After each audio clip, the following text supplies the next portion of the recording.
Om Bhadram Karneभिः शृणुयाम देवाः भद्रं पश्येमाक्षभिर्यजत्राः स्थिरैरङ्गैस्तुष्टुवागुंसस्तनूभिः व्यशेम देवहितं यदायुः स्वस्ति न इन्द्रो वृद्धश्रवाः स्वस्ति नः पूषा विश्ववेदाः स्वस्ति नस्तार्क्ष्यो अरिष्टनेमिः स्वस्ति no बृहस्पतिर्दधातु Om Shanti Shanti Shanti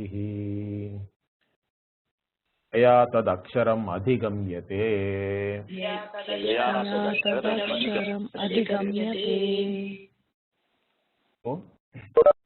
The Upanishad started with the parampara.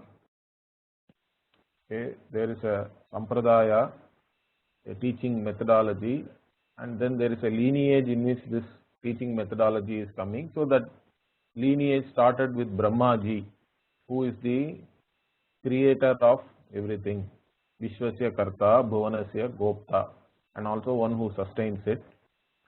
He is the Devanam Prathamaha, the foremost among the Devas. And then in that lineage, Angiras also is there, and he is a Jnani. To this Angiras, Saunaka goes, and Saunaka is already an accomplished person. He is a great Grihastha. He is a Mahashalaha. Mahashalaha means one who has a great Shala, you can say. Shala means any establishment or a house.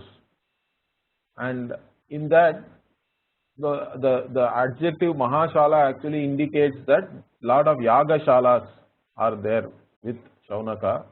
He has done many yagas, lot of karma. And after doing all that, he has gained a certain Vairagya. That we have to understand from that. He has understood the limitations of his own accomplishments. And then he goes to Angiras. And how does he go? He goes Vidhivat. So he goes as per the stipulation. So you have to go to your Guru with a certain attitude and also ready to serve in any way. So that's why, in fact, there is a popular saying also in Sanskrit, Rikta Panim na gaccheta. So don't go empty handed. Okay, Rikta Panim means without anything in your hand. So you should not go empty handed to three places. The saying is Rajanam, to the king. You should not go empty handed. Always you have to take some tribute, presents. And then Daivatam, to the temple also if you go, let us say. So when you go to see a deity also, we take some offering always. And then Gurum. So Rajanam, Daivatam, Gurum. So for these three people, you go always with something to offer. Like that, that's a general saying. In this Upanishad itself, later on we will see you have to go with a Samit in your hand. Samit Panihi. Okay. So Samit here is a fuel. Okay, it is twigs, which is useful to do all these different homas, karma. So you are ready to do anything it indicates. So like that you go with the Samit in your hand with a Samit Pani is what is said. So Saunaka goes to Angiras and asks a very interesting question. Kasminnu bhagavo vijñāte sarvamidam vijñātam bhavati iti. So by knowing which, everything else also is known. Is there anything like that he wanted to know? Teach me about that. So that is the question. Okay. Then to him, the answer was not straightforward. Okay, the Guru answers in his own way. So he does not directly start teaching about that thing, knowing which everything else is also known. Instead, the answer was, we saw already, he says Dve Vidye Veditavye. So two types of knowledge are there, okay, to be attained. Like this, Brahma Vido Vidaha Vadanti, those who know Vedas. So the word Brahma has many meanings. One of those meanings is the Vedas themselves are known as Brahma. That's why if you even go to Upanayana, there is a Brahmopadesam is what it is known as, correct? So the Gayatri mantra is given by the father to the child, and that particular ritual is called Brahmopadesam. Why? Because there the Gayatri mantra itself is taken as representative of the entire Veda. Okay, and so the whole Veda is as though given as Upadesha to you. Like that, it is called Brahmopadesam. So Brahma word has one meaning as Veda. That's why Brahmachari also. So Brahmachari also means the same thing. Brahmam charati iti Brahmachari. So there the one who goes to study the Veda is called a Brahmachari, the student. So like that, in those cases Brahma means Veda. Here also Brahma Vidaha means those who know the Veda say that there are two types of things to know. Okay, those are two types of knowledge to be attained, gained. And what are they? They are Para and Apara. So there is a Para Vidya and there is an Apara Vidya.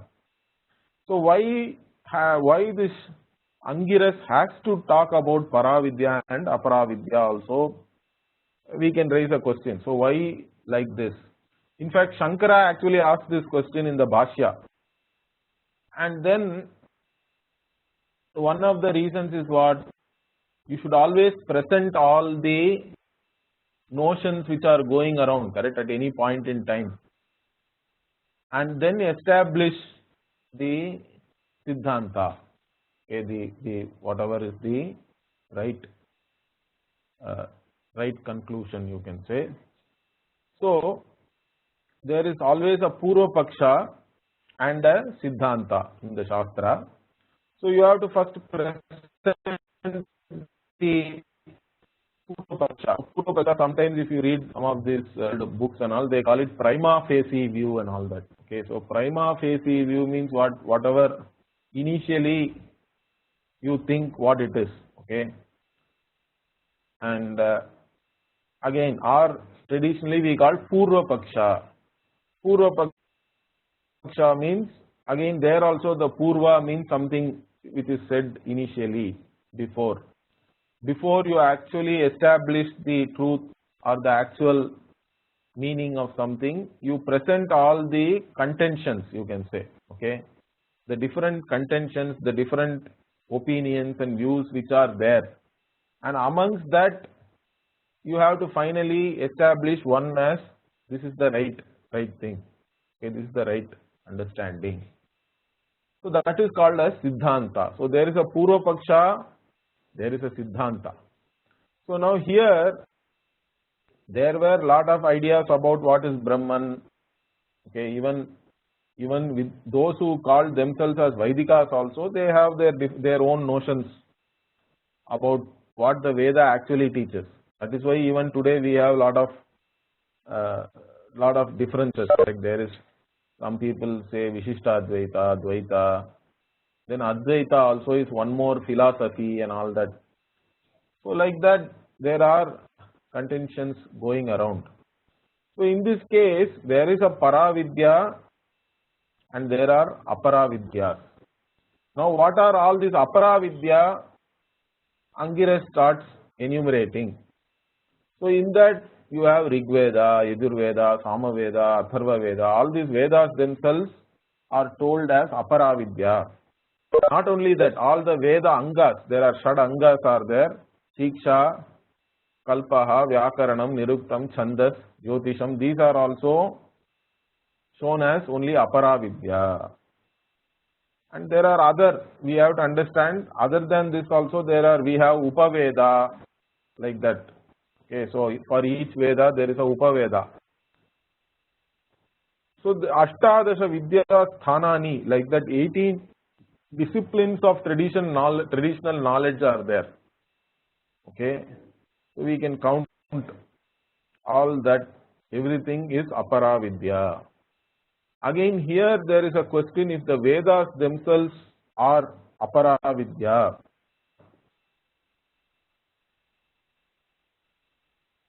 then what about this Brahman which you say is also learned from the words of the Veda? Okay, so that is where again Shankara actually in his commentary raises this point and answers nicely. So when we say here this Rig Veda, Yajur Veda, Sama Veda, Atharva Veda, all the 4 Vedas themselves are Apara Vidya, that is only, the meaning of that is only the words of the Veda are told as Apara Vidya. Shabda Rashi, like that Shankara says. So the words of the Veda themselves will not give you knowledge, correct? Everybody, every Vedic Pandit, every priest in the temple knows lot of Veda mantras. They all study Taittiriya Upanishad at least, minimum. They all know how to chant Taittiriya Upanishad. And so just by learning that, one cannot say that one has that knowledge. So, or even those who academically study to get a PhD, they also don't gain any knowledge. So many people have even translated Brahma Sutra, they have translated Upanishads. So they were interested in getting a PhD and a tenured professorship and whatever. If they have got that, they are happy with that, I think. Of course, after that they can bash Hinduism and all that. That's a different thing. But here, so the idea is, how do you learn is very important. So you have to choose to know Brahman. Here again Shankara actually tells very nicely, you have to have Vairagya and choose to learn Brahman, and then go to a Guru and then try to understand these words, correct? So then only you can actually gain this knowledge. Otherwise, and actually by Paravidya, what is Paravidya here? Yaya tad aksharam adhigamyate. So by which you gain this aksharam Brahma. That alone is Paravidya. Means that vritti, that cognitive vritti which takes place in your buddhi, okay, or in your manas. Because even Brihadaranyaka says, Manasa eva anudrashtavyam. So only with this antakarana, with this mind, you have to know Brahman also. But how? What kind of a mind is important? A mind which is already mature, okay, emotionally mature, cognitively also it has certain capabilities, and one who has Vairagya, one who has understood the limitations of all other pursuits, and now one who wants moksha.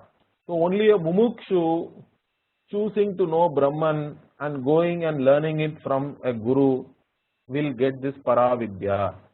All others are only having words. Words in themselves do not mean anything.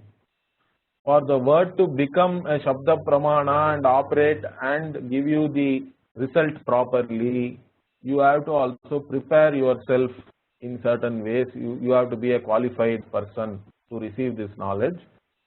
So for such a person, this Brahma Vidya you will get.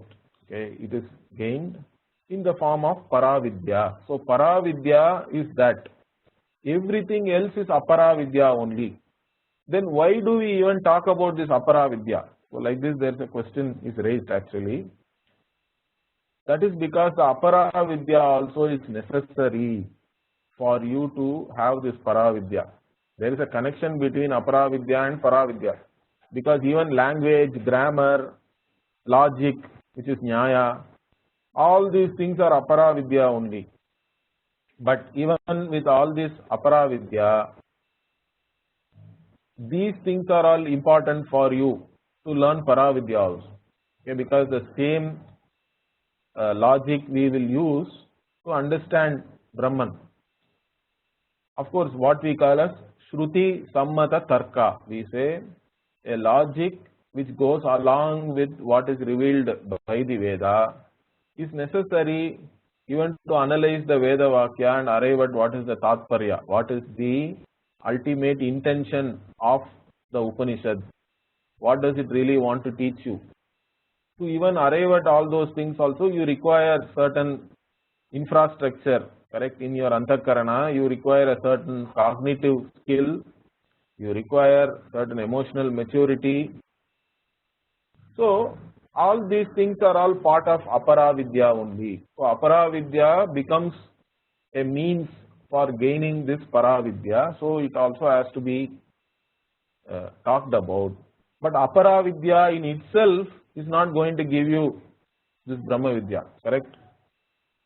And it is not Brahma Vidya, because why it has to be told as Apara is, there were other people, Purva Mimamsakas, who say that, or even today there are Arya Samajis, they say that you have to learn the Veda and do all the karma, and then you can go to Swarga.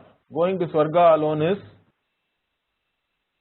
moksha for them. Okay, and they say you can be in Swarga for a long time. I don't know, many lakhs of years and all that.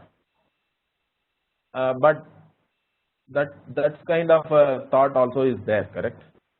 So all those things, any karma you do, correct? Because here also again one more important thing we have to distinguish.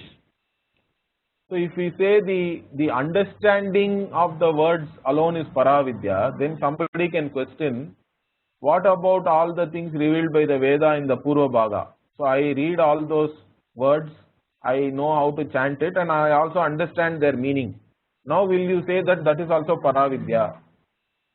Because you said only the words of the Veda are not Paravidya, but the meaning of those words, if you understand properly, then it becomes Paravidya. Means, what about the Purva Bhaga of the Veda? Like that, there can be a question. So for that also we have to say this doing means it is a karma phala. Wherever karma phala is involved, it is all limited. The results are always limited, and that cannot be moksha. That clarity has to be there. Because in this Brahma Vidya, Para Vidya, there is nothing to be done. Understand that. As soon as you know, that's it. There is nothing more to be done. Because you are going to know yourself as Brahman. That is the whole idea of this this Para Vidya. Because that is the Aksharam Brahma, which is the limitless which never declines, correct? Aksharam means na charati. It does not become old, it does not become, it cannot be eroded and all that by time.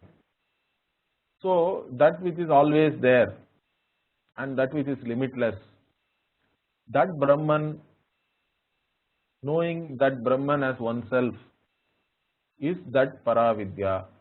Everything else is Aparavidya. Whether it is revealed by Veda or some other means of knowledge, doesn't matter. So that clarity we have to have. So that is what was explained. So Aparavidya was talked about, and what is Paravidya, one has to be clear. Okay, so Paravidya is nothing but Yaya Tad Aksharam Adhigamyate. Now what is this Aksharam? That also has to be told very clearly. Okay, that's what we are going to see now.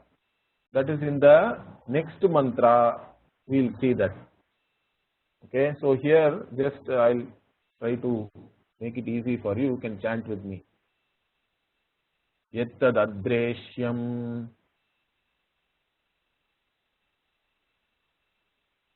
Yeah, yettad adreshyam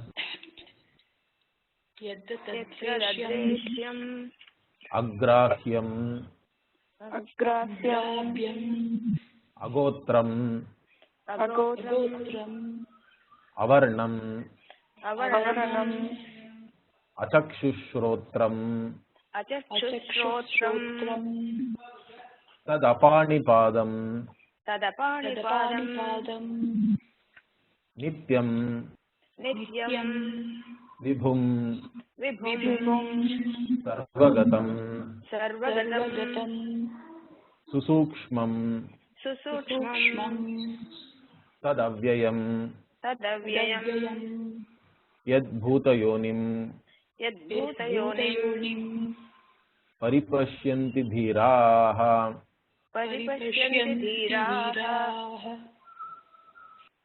So this is a beautiful mantra here. So in this Brahman, what is this Brahman is clearly shown. Okay. So that which yatad adreshyam. So dreshyam, adreshyam means that which is not, which cannot be seen, okay, as an object, okay. So again here when we say seen as an object means not just with your eyes, okay, but even through any other sense organ also. It is not an object of any sense organ, nor your mind also. You cannot objectify in your mind, because there are certain things like black hole. Let us say black hole cannot be objectified by any sense organ, because even light does not pass through that. That's what scientists say. But as a concept you are still objectifying it.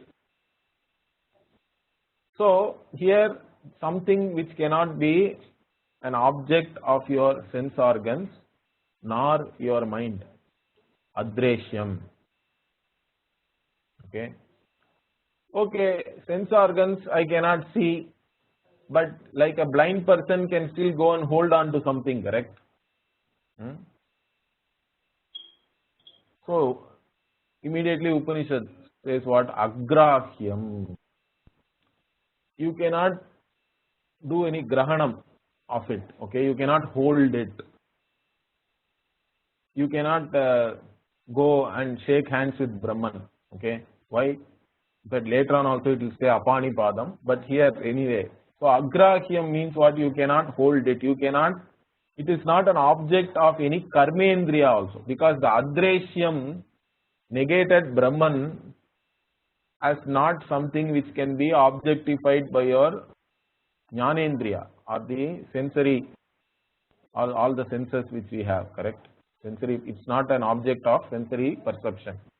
And similarly agrahyam negates Brahman as not something which can be objectified through your karmendriya also. It is not an object of your karmendriya, okay? Like you can't go and shake hands with Brahman or hold it. Agrahyam.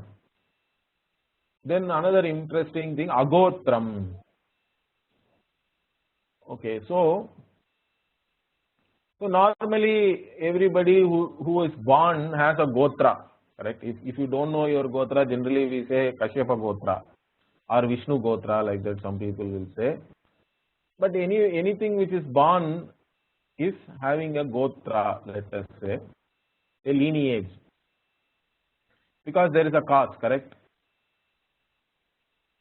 So, but Brahman is not something which is born. It's not born in time, or it is never born at all. It is an uncaused cause, because even when we talk about this cause effect, you have to go and stop somewhere, correct? Otherwise it will become an infinite regress, because you can keep on asking who is the cause, or who or what is the cause of something. Like that, if you keep on going, you have to stop somewhere. There has to be an uncaused cause, okay? So that is what agotram. So agotram means Brahman does not have any beginning. Okay, it is never born. It is always there. So agotram. Then what further? Avarnam. So varnam again can have many meanings. One meaning is color, correct? Varna means color. So Brahman is not a dravya or a substantive where some quality is there, okay, a guna.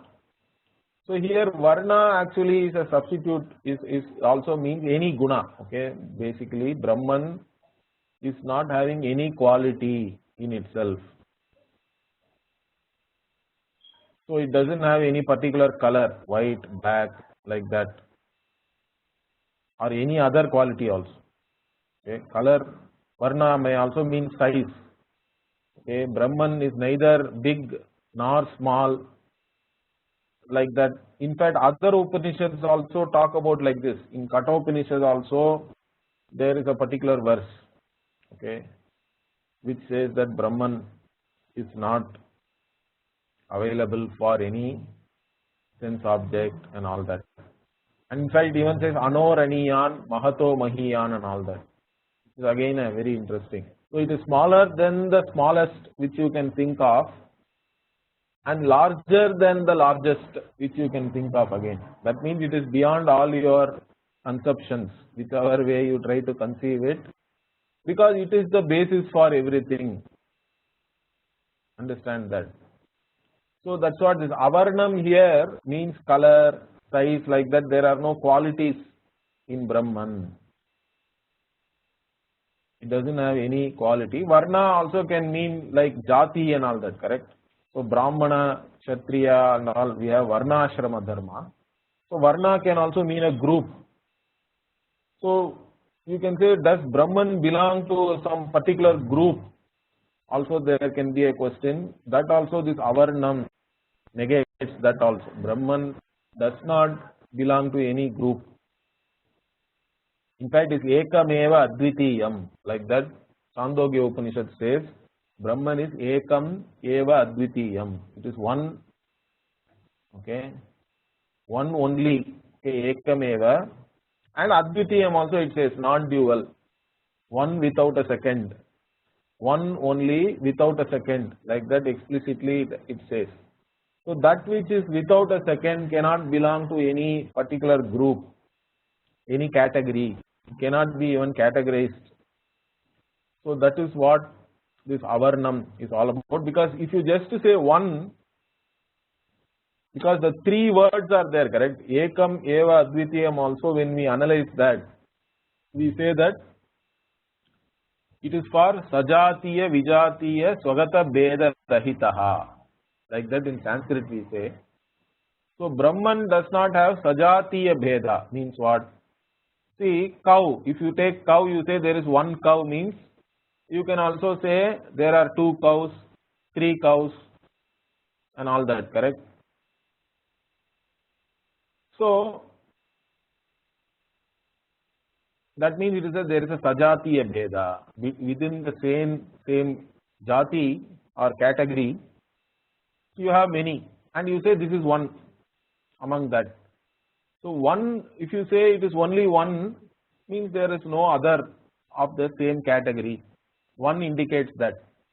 But one only, ekam eva, means vijatiya bheda also. Okay, it doesn't have anything else, also is not there. Any other category things are also not there. Brahman alone is there. But what if Brahman alone is there? It is one. But what if there are parts in Brahman? Okay, Brahman, like tree, one tree is there, but within that tree there are branches, roots, leaves, flowers, fruit, all that. Does Brahman have? That is called swagata beda. Or even if you take a human being, you have all these sense organs, you have then again legs, limbs and all that. Karmendriya also is there. So is it like that? No. Brahman doesn't have any bheda. Swagata bheda also is not there. That's why Advitiyam, without a second. So within itself also there is no part. It is a partless whole. And that we can easily understand because in your own idea about yourself also we are always partless. In our own understanding of ourselves, I is always a partless whole. Understand this. Even if a person loses his leg, he doesn't become 3/4 I or anything like that. The I is a partless whole, and that we can appreciate that when we actually look at how we understand ourselves. So that partless whole, it is a partless whole. That's why it is avarnam. There are no gunas, there are no parts also within that, okay? That is this avarnam. So like this, negatively, first we have to define Brahman because there are misconceptions. So even today people think that you go to heaven and Brahman is sitting there, correct? You go to Golok Brindavan, you go to Vaikuntham, you go to Kailasam. All these ideas are there. And they also say, I will be happily in the presence of Brahman, I will be doing Kirtan, I will be having a party, maybe. Each person has his own idea. Some other guy says, I will be playing cricket with Bhagavan. With Krishna, I will be having Leela. And that is the ultimate moksha. But here clearly Upanishad says, there is no chance for all that. Brahman does not have, it is not an sense object. It is not an object of your karmendriya also. It doesn't have any qualities. It's a partless whole and it is never born also. It is always there already, agotram. Okay, what if Brahman itself is a sense organ? That's the next question you have, correct? So Upanishad says, Achakshushurotram.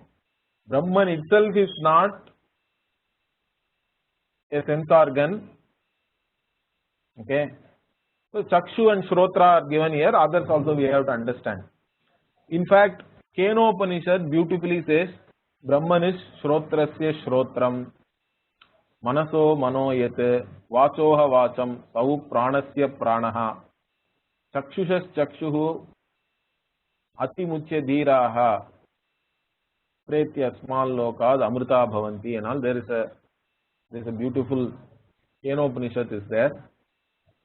So this Brahman is the Shrotrasya Shrotram. It is the ear of the ear. Hey, what is this ear of the ear means what? Because Brahman is consciousness. And that consciousness only knows whether your ear is actually hearing or not, correct? So I have to ask you, can you hear me? So the one who knows whether the ear hears is Brahman, not the ear itself.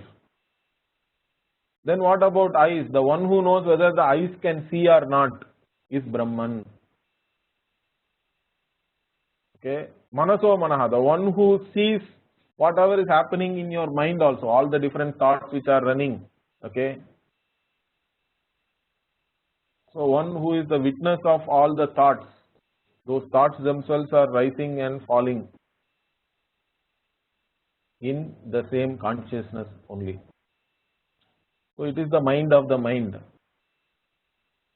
So like that, Brahman is that conscious entity which is not any one of these senses, but the senses themselves operate because of the sentiency derived from Brahman. And so that is Brahman. So it is not any one particular. So here again this Achakshushrotra means we have to take the entire Sukshma Sharira. Okay, it is not just the sense organs only, but we have to even consider mind, intellect, all those things, memory. So Mano, Buddhi, Ahankara, Chittani, like that sometimes when we talk about the Antakarana, we talk about it in fourfold way. Okay. So we have a mind, Manas. Okay. Then buddhi, intellect. Then chittam is generally looked upon as all memories. Then ahankara is the ego. So like this also we look at it. So manas is primarily sankalpa vikalpatmakam manaha. Nishchayatmikam buddhi and all like that. There are some definitions are there. So the mind is the one which thinks, okay, and which is also the basis for all your emotions based on your thinking. So it has its own doubts also, okay. All the doubts, emotions, everything is part of mind. Then buddhi is something nischayatmika, means it is the one which decides, a logical thinking, okay, is all part of buddhi, intellect. Then chittam is all memory, as I told you. So like this, ahankara also is there, which is the ego, the I sense.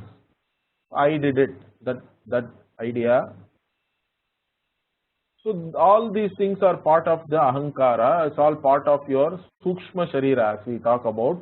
Oh, because there is a stula sharira is there, the physical body. Then there is a subtle body or sukshma sharira. So sukshma sharira, if it is there only, we say the person is alive, correct? The physical body alone doesn't make a person.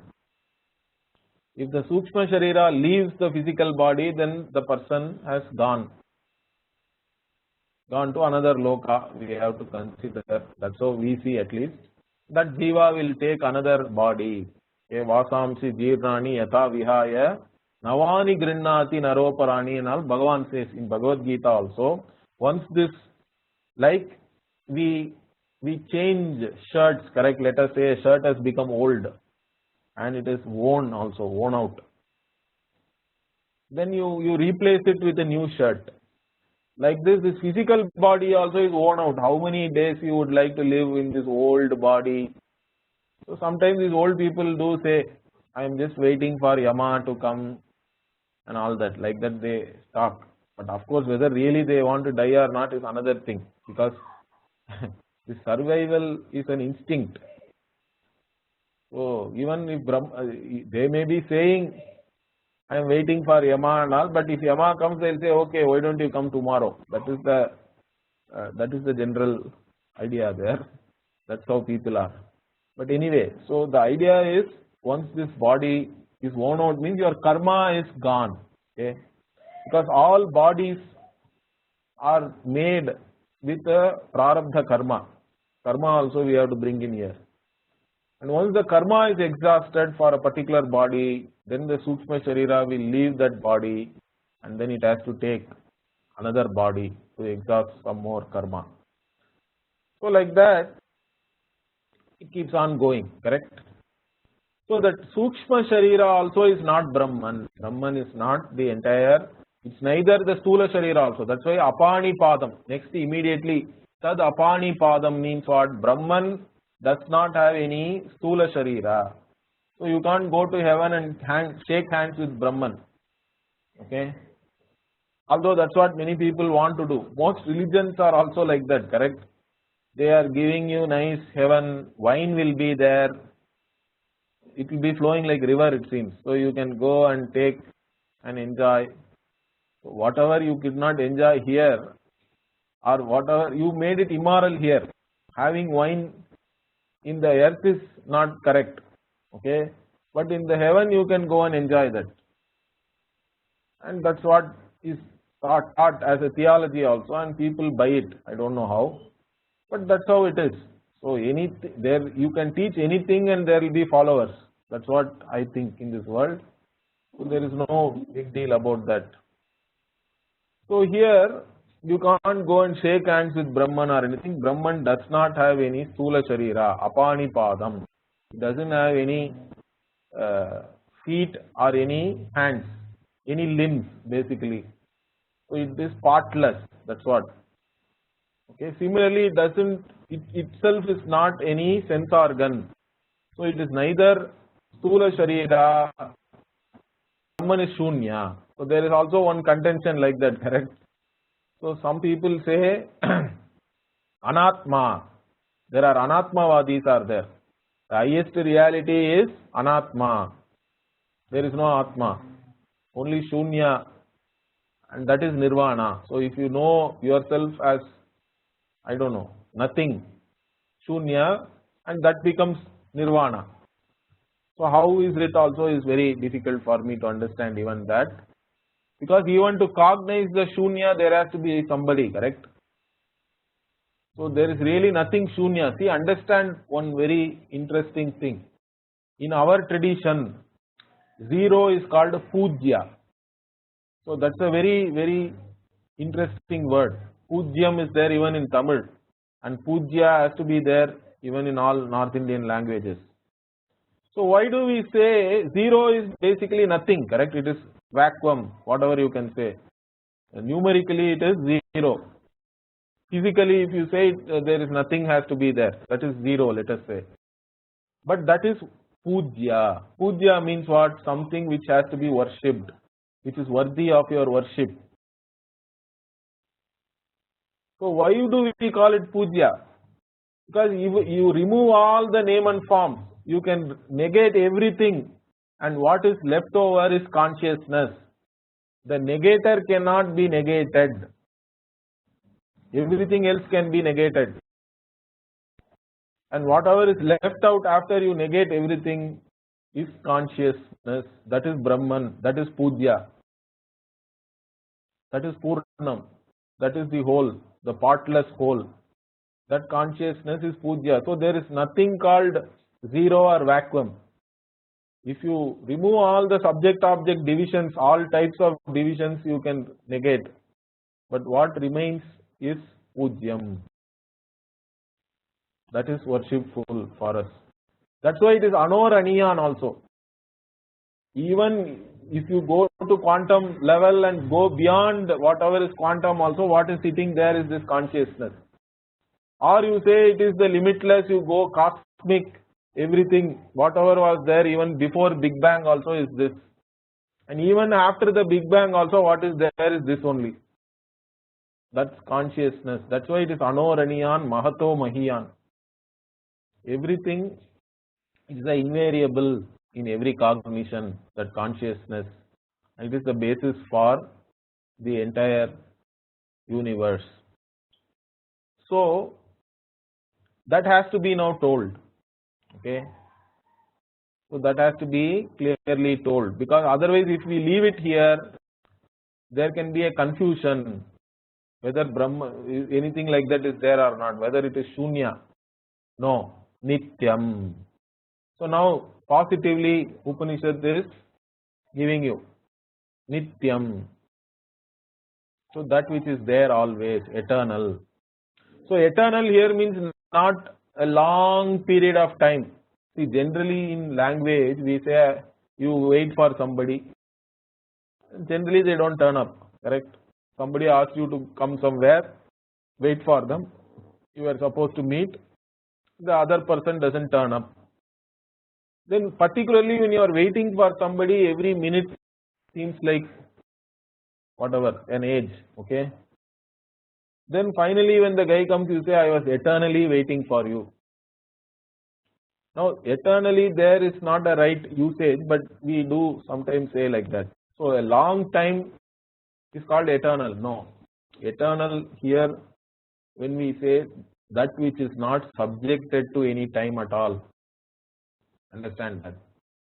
That is eternal. So Nityam, that which is the basis of the very space-time, that which is not affected by anything which is there in the space-time. That is Nityam, that is the real eternal, which is not subjected to time. Then what? Okay, so it is not subjected to time, space-time. So is it is something sitting outside space-time or what? No. Vibhum. So Vividam Bhavati iti Vibhu. Okay, Shankara, the commentary says. So Brahmadi Stavaranta bhutaihi. Like that he says, from Brahmaji onwards to a stavara, means a small plant, okay, or a grass.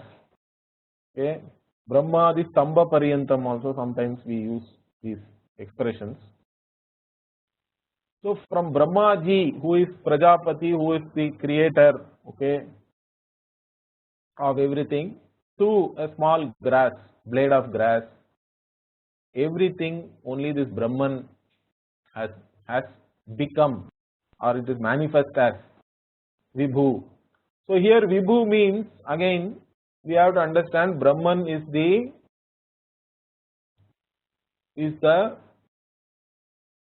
cause of everything. It is the material cause. Okay, because normally, again, how did it become? Is a question will come, correct? Because different types of becoming is there. So finally, we have to say it is manifesting as, because become means milk becomes curd. Okay. So milk is the material cause for curd, but in the process, milk itself is not there anymore, correct? That is called parinami upadana karanam. Okay, something becomes another by changing its very nature. So Brahman is not a parinami upadana karanam. That's why Nityam was already said. Okay, it is there always. Trikale api tishtati. In all times it is there as it is, without changing its nature. But it has become everything also at the same time. How? So this is where we have to understand Satyam and Nithya. Again understand, Nityam means, another important point is Agotram means Brahman does not have any beginning. Nityam says that Brahman does not have any end also. Okay, because it is not subjected to any time. So Agotram means beginningless, it is uncaused, it is there. Nityam means endless, it is always there. That also we have to understand. And Vibhum means that which is always there without changing in any way its own nature, has become this entire creation. How does it become? Okay, like we say, that is the Vivarta Upadanam. We talk about Vivarta. Like the gold has become bangle, like the gold has become a chain, or like the water has become a wave, or water has become ocean also, correct? So these are all some Vivarta Upadana Karanam. Without having changing one's own nature, the cause becomes the effect. Okay, the Karana becomes the Karya without losing its nature. That is very important. That's what is said in the other mantra also. There is a Purnamadav Purnamidam. In the end we chant, correct? So that meaning also you have to understand. So Purnamadaha. So that is Purna. That means before this creation got manifested, whatever was there, like you can say modern language means before the Big Bang, whatever was there, they say singularity and all that. In fact, they also use a term similar to Upanishad, because Chandogya Upanishad says Ekameva Advitiyam. Modern scientists say that is called, they call it a singularity and all that, but whether there is also a lot of confusion whether really a Big Bang happened and all that. Anyway, so they may come up with some other theory also. But what the Veda says is that this Brahman was there. When it was there, before any creation was there, also it was there, it is Purnam. It is whole, it is complete. Then Purnam Idam. Right now, whatever is there, this world also is Purnam. Okay. So this also is whole, this also is complete in itself. Then the interesting mathematics, arithmetic comes. Okay. So Purnamadaha Purnamidam. Purnat Purnamudachyate. From that whole or Purnam came this Purnam. Right now, this world. Okay. Whatever was there before the world was manifest is Brahman. Right now, the world also has come. That also is Purnam only, complete, whole. So from that Purnam, this Purnam has come. Purnat Purnamudachyate. Fine. Then what? Purnasya Purnamadaya. You remove this whole from that whole. That means the world has become Laya has come. The world has again resolved back. Big crunch or whatever happens. Again you go back to a singularity also. That is also Purnam. Purnat Purnamudachyate. Purnasya Purnamadaya. Purnam eva avashishyate. That same Purnam alone remains. So how do we understand this? So it is simple. That's the Vivarta Upadanam only it is talking about. Gold is there as gold, correct? It can be in any form.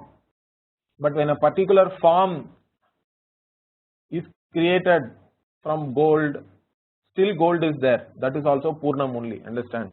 It is the same weight, same quality. Okay. So there was a gold bar, then you made it into a bangle. So Purna Madaha, Purna Midam. Even now it is gold only. In every which way, it is the same gold. So from that gold only, this gold has come, correct? From the original whatever gold was there, this bangle, the golden bangle has come. Purnat Purna Mudachyate. Then Purnasya Purna Madaya. So you remove. So now you want, no, you don't want bangle. So you destroy this form of bangle. Fine. Now what is there is also the same gold, correct? Gold doesn't undergo any change. So even though the bangle has resolved back, let us say, because all names and forms depend on the substance only. It has a dependent existence. That's why we call it Mithya. So from the Satyam, the Mithya Karya comes. Even while the Mithya is there, Satyam is there as it is without getting affected in any manner. Then if the Mithya goes back, it resolves. Then also the same Satyam is there. So that is the arithmetic of this Purnamadaha, Purnamidam. Understand that? So same thing here. Brahman became everything. Vividam Bhavati. From Brahmaji up to a grass without changing in any manner its nature. That is Vibhum. Okay, then Sarvagatam also. Very interesting word. So all pervasive. So when this Sarvagatam, if we talk about, so it has entered each and every, it is pervading means what? Even in another Upanishad it talks about Tat Srishtva Tadeva Nupravishat. So having created, it entered. Okay. So the Sarvagata means it is pervading each and everything which is there here. Again, pervasiveness normally we associate it with space. Understand? Okay. But here, so because space is the one which gives the avakasha pradatra akashaha, like that we define. That which accommodates everything is space. So it's the one which gives the space, correct? So we are all in space, and space is in and through us. That's how it pervades. But still, whatever object which is there in space is not space. Understand that. There is a difference between space and the objects which are there in space. But the space itself is cognized in awareness, in my awareness, correct? Space itself can become an object of my awareness.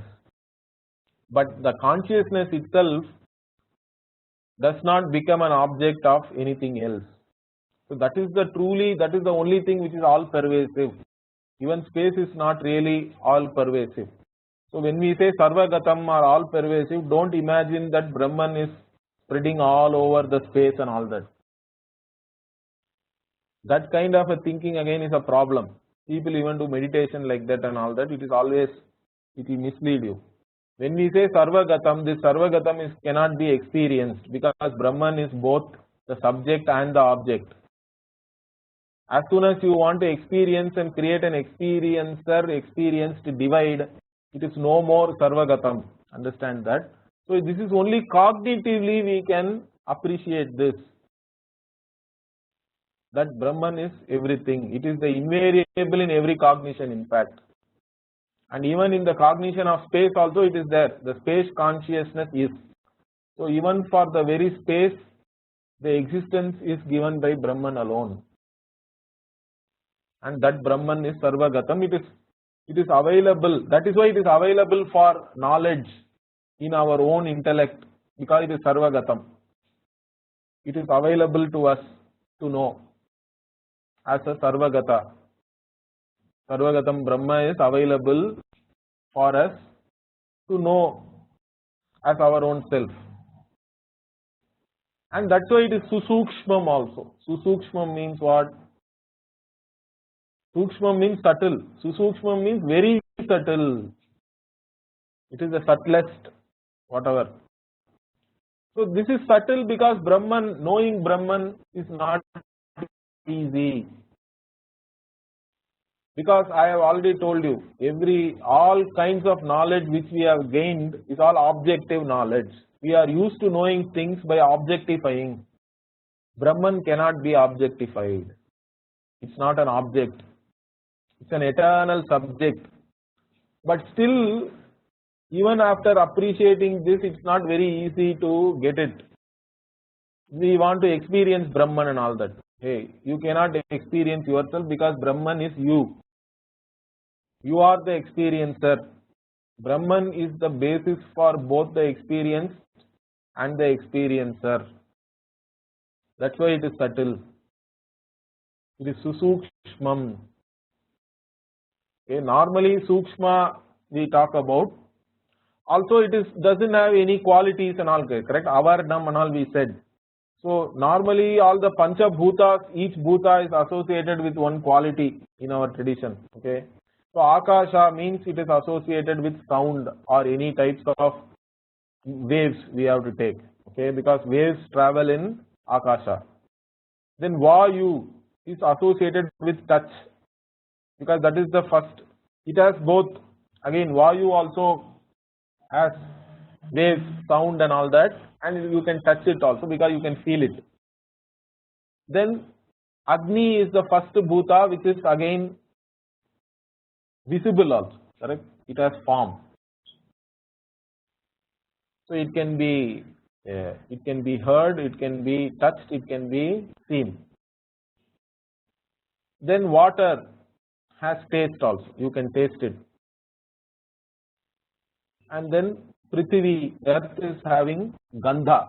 Gandhavatvam is the quality of earth or Prithvi. So each Bhuta is associated with one kind of guna. Okay. But Brahman does not have any of these things. So you cannot taste it, you cannot touch it, you cannot see it, but you have to know it. How can we know? The only thing which you know without using any of your sense organs, without touching, tasting and all that is you, correct? That is Brahman. You are Brahman. No other way you can know it. So that is the beauty here, but in one way it is very simple. In fact, it's not simplistic, but it is simple if you can get it. In fact, Brahman is the only thing which can be taught completely.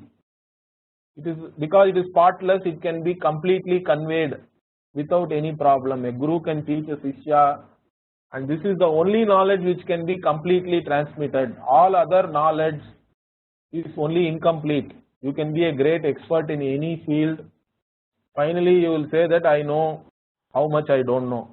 The more and more you know, the more and more Ignorance also you are learning how much you don't know. But Brahman is the only thing which can be taught completely, because it is very subtle, but it is also Purnaha, it is complete, and it doesn't have any limbs and all that. So you cannot, there is nothing further to divide and know or anything like that. But because of this reason itself, it is very subtle, it is Sukshma.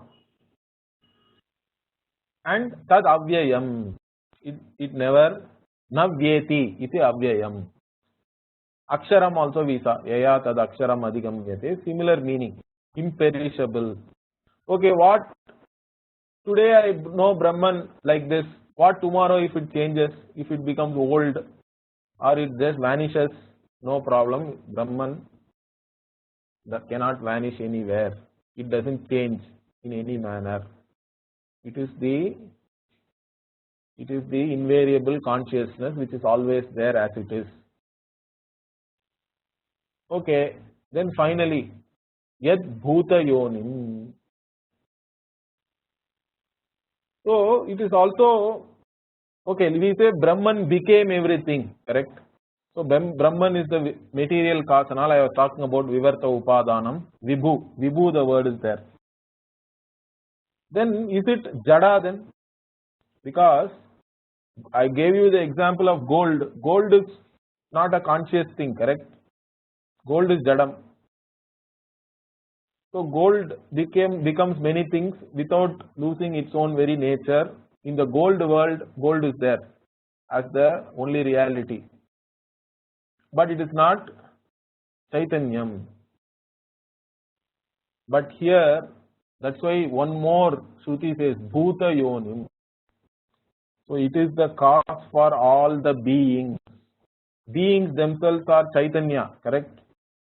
So it is not only the, here Bhuta means all beings, okay, living beings we have to take, or Pancha Maha Bhuta also you can take, whichever way you take.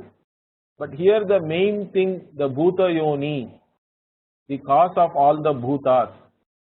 Why it has to say specially is because Brahman is also the Nimitta Karanam. It's not just the Upadana Karanam, it is also the Nimitta Karanam, because this whole world seems to be intelligently put together. There has to be an intelligent cause. Of course, there are some people who argue even now that there is a blind watchmaker and all. One guy has written a book. Okay. So, but they are only talking on of a very limited evolution and all that. So, evolution does not require any intelligence. Everything can happen over a long period of time. Something by chance only, whatever they call it, what natural selection and all that. So, this whole thing has evolved. But even there are a lot of disputes are there. Nobody can say how consciousness has evolved and all that. They are not able to give any proper explanation for that. But some of these scientists look purely, even consciousness is a epiphenomenon of matter and all they say. So you bring all this brain together, something in brain, all the material things together, and consciousness springs. It is only a, so they have their own view about that. But there are others who challenge it also. So many people, scientists are also there who don't accept that view. But anyway, so here what we say is, for us the world is intelligently put together. Everywhere we go in this world there is intelligence, we can see it in nature itself. So all this intelligence has to be there in a intelligent being. So if you take the world as a cause, understand this, that if is a very big word, because many like Jainas and Bauddhas, Jainas particularly, they say that even in India they say world. So you say there is an uncaused cause, Brahman. They say world itself is uncaused. Why should you go to another thing and say that is uncaused and that caused this world? Let us say world as it is there like this only always. So they simply take the world itself as it is there without being caused. Why should you even look for any cause? because there is no way you can prove that world is a creation. Understand that logically there is no proof. Even the intelligently put together argument and all that is only an argument. It is not a proof. With just tarka and logic, nobody can ever prove the world is a creation. That's why that person can write a book called Blind Watchmaker still. And he has his own contention. So for this the answer is Shruti Pramanam. Shruti says that there is a cause. That's it. There is no more than that. So for a Shruti is a Pramana. And if Shruti says there is, then we have to go along with that in this. Okay, so Shruti is the main thing. So Shruti says Bhuta Yonim. Brahman is the cause. Vibhum. So it is the Abhinna Nimitta Upadana Karanam. Finally, Brahman is it is itself the material cause, it is also the intelligent cause, or any other type of causes which you can categorize. All types of causes, Brahman alone is for this entire universe. And then who sees this Brahman? Tat Brahma Dhiraha Paripashyanti. Paripashyanti also. Paripashyanti means they understand it completely with total clarity. The prefix pari also is important here. Not just pashyanti, paripashyanti. And dhiraha means vivekinaha, the ones who can discriminate, the ones who have this emotional maturity and cognitive ability to understand this Brahman, the ones who have the vairagya, ones who have chosen to know this Brahman. Those are the people who are called dhiraha. Okay, so this is the verse today we saw. We will continue next week. Om Purnamadah Purnamidam Purnamidam Purnat Purnamudachyate Purnat Purnamudachyate Purnasya Purnamadaya Purnameva Vashishyate Om Shanti Shanti Shanti Om Shanti Shanti Shanti. Harihi Om Shri Gurubhyo Namaha. Harihi Om Shri Gurubhyo Namaha. Harihi Om. Harihi Om.